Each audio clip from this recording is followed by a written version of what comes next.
ಇಂದು ನಾವು ಭಾರತದ ಐತಿಹಾಸಿಕ ಮಹತ್ವದ ಸ್ಥಳಗಳ ಬಗ್ಗೆ ತಿಳಿದುಕೊಳ್ಳೋಣ. ಭಾರತದ ಐತಿಹಾಸಿಕ ಮಹತ್ವದ ಸ್ಥಳಗಳನ್ನು ನಕ್ಷೆಯ ಮೂಲಕ ವಿವರಿಸಿ ಅಂತ ನಿಮಗೆ ಪ್ರಶ್ನೆ ಕೇಳಿದಾಗ ಮೊದಲಿಗೆ ಪೀಠಿಕೆಯನ್ನು ಹಾಕಿಕೊಳ್ಳಬೇಕು. ಪೀಠಿಕೆ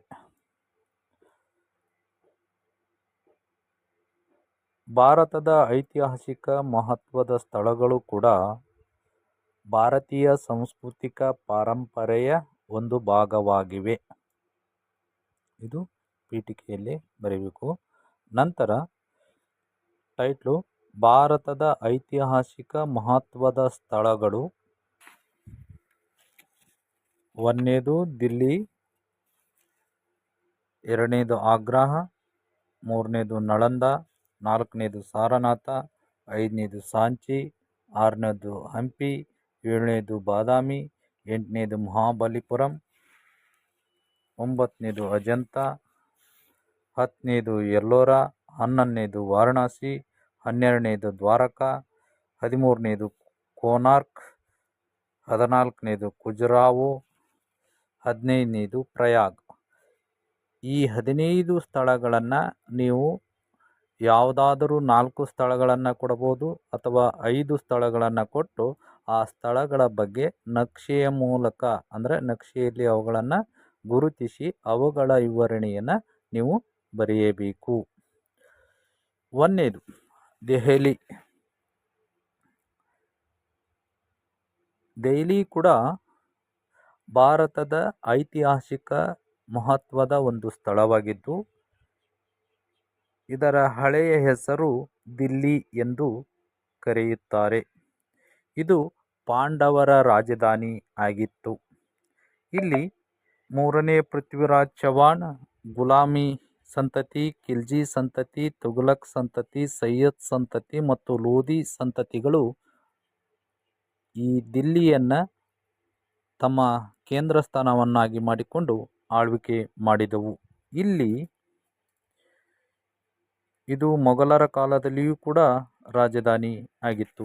ಇಲ್ಲಿ ಕೆಂಪುಕೋಟೆ, ಜಾಮಿ ಮಸೀದಿ, ಜಂತರ್ ಮಂತರ್ ಎಂಬ ಪ್ರಸಿದ್ಧ ಸ್ಮಾರಕಗಳಿದ್ದು ದೆಹಲಿಯನ್ನು 1911ರಲ್ಲಿ ಬ್ರಿಟಿಷರು ಭಾರತದ ರಾಜಧಾನಿಯನ್ನಾಗಿ ಮಾಡಿದರು.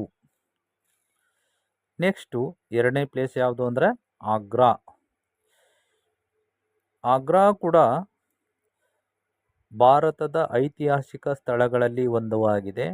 ಇದು ಉತ್ತರ ಪ್ರದೇಶದಲ್ಲಿ ಕಂಡುಬರುವ ಒಂದು ಮಹತ್ವದ ಸ್ಥಳವಾಗಿದೆ. 1504ರಲ್ಲಿ ಸಿಕಂದರ್ ಲೋಧಿಯು ಈ ಆಗ್ರಾ ಎಂಬ ಹೊಸ ಪಟ್ಟಣವನ್ನು ನಿರ್ಮಿಸಿದನು. ಇದು ಮೊಘಲರ ಕಾಲದಲ್ಲಿ ಇದು ರಾಜಧಾನಿಯಾಗಿ ಪರಿವರ್ತನೆಯಾಯಿತು. ಇಲ್ಲಿನ ಪ್ರಮುಖ ಕಟ್ಟಡಗಳೆಂದರೆ ತಾಜ್ ಮಹಲ್, ಮೋತಿ ಮಸೀದಿ, ದಿವಾನ್-ಇ-ಆಮ್, ದಿವಾನ್-ಇ-ಖಾಸ್, ಜಾಮಿ ಮಸೀದಿ, ಜಂಗೀರ್ ಮಹಲ್ ಎಂಬ ಪ್ರಸಿದ್ಧ ಸ್ಮಾರಕಗಳನ್ನು ನಾವು ಆಗ್ರಾದಲ್ಲಿ ಕಾಣಬಹುದು. ನೆಕ್ಸ್ಟ್ ನಳಂದ. ನಳಂದವು ಕೂಡ ಭಾರತದ ಐತಿಹಾಸಿಕ ಸ್ಥಳವಾಗಿದ್ದು ಇದು ಬಿಹಾರ್ ರಾಜ್ಯದಲ್ಲಿ ಕಂಡುಬರುವ ಒಂದು ಸ್ಥಳವಾಗಿದೆ. ಇಲ್ಲಿ ಪ್ರಾಚೀನ ನಳಂದ ವಿಶ್ವವಿದ್ಯಾಲಯವನ್ನು ಕ್ರಿಸ್ತಪೂರ್ವ 600ರಿಂದ 1200ರ ಅವಧಿಯಲ್ಲಿ ಈ ಸ್ಥಳವು ಕಲಿಕಾ ಕೇಂದ್ರವಾಗಿ ಅಥವಾ ಮಹಾವಿದ್ಯಾಲಯವಾಗಿ ಅಸ್ತಿತ್ವದಲ್ಲಿತ್ತು. ನೆಕ್ಸ್ಟು ಸಾರನಾಥ.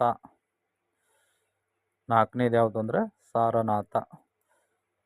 ಸಾರನಾಥವು ಕೂಡ ಭಾರತದ ಐತಿಹಾಸಿಕ ಸ್ಥಳವಾಗಿದ್ದು ಇದು ಉತ್ತರ ಪ್ರದೇಶದಲ್ಲಿ ಕಂಡುಬರುವಂಥ ಒಂದು ಸ್ಥಳವಾಗಿದೆ.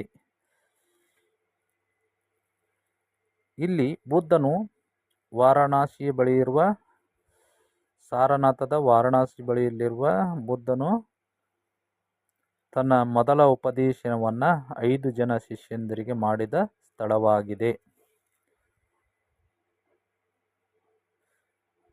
ಇಲ್ಲಿ ಅಶೋಕನ ಸ್ತಂಭವನ್ನು ನಾವು ಸಾರನಾಥದಲ್ಲಿ ಕಾಣಬಹುದು. ಇದು ನಮ್ಮ ದೇಶದ ರಾಜ್ಯ ಲಾಂಛನವನ್ನಾಗಿ ನಾವು ಸ್ವೀಕರಿಸಿದ್ದೇವೆ. ಇನ್ನು 5ನೇದು ಸಾಂಚಿಯು ಕೂಡ ಭಾರತದ ಐತಿಹಾಸಿಕ ಸ್ಥಳವಾಗಿದ್ದು ಇದು ಮಧ್ಯಪ್ರದೇಶದಲ್ಲಿ ಕಂಡುಬರುವ ಒಂದು ಪ್ರಮುಖ ಸ್ಥಳವಾಗಿದೆ.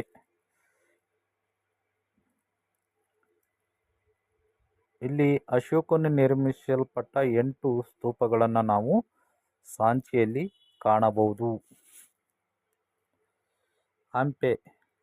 ಹಂಪಿಯು ಕೂಡ ಭಾರತದ ಐತಿಹಾಸಿಕ ಮಹತ್ವದ ಸ್ಥಳವಾಗಿದ್ದು ಇದು ಕರ್ನಾಟಕ ರಾಜ್ಯದಲ್ಲಿ ಕಂಡುಬರುವ ಒಂದು ಸ್ಥಳವಾಗಿದೆ.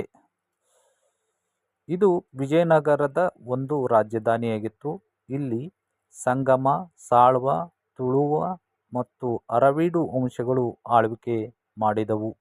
ಇಲ್ಲಿನ ಪ್ರಮುಖ ಸ್ಮಾರಕಗಳೆಂದರೆ ವಿಜಯ ವಿಠಲ ಮಂದಿರ, ಕಲ್ಲಿನ ರಥ, ಕೃಷ್ಣಸ್ವಾಮಿ ದೇವಾಲಯ, ಹಜಾರ ಸ್ವಾಮಿ ದೇವಾಲಯ, ವಿರೂಪಾಕ್ಷ ದೇವಾಲಯ, ಶಿವಲಿಂಗ, ಗಣೇಶ, ಅರಮನೆ, ಈಜುಕೊಳ, ಕಮಲ್ ಮಹಲ್, ಆನೆ ಲಾಯ, ಕುದುರೆ ಲಾಯ, ಕಾವಲು ಗೋಪುರ, ಮಹಾನವಮಿ ದಿಬ್ಬ ಮುಂತಾದ ಸ್ಮಾರಕಗಳನ್ನು ನಾವು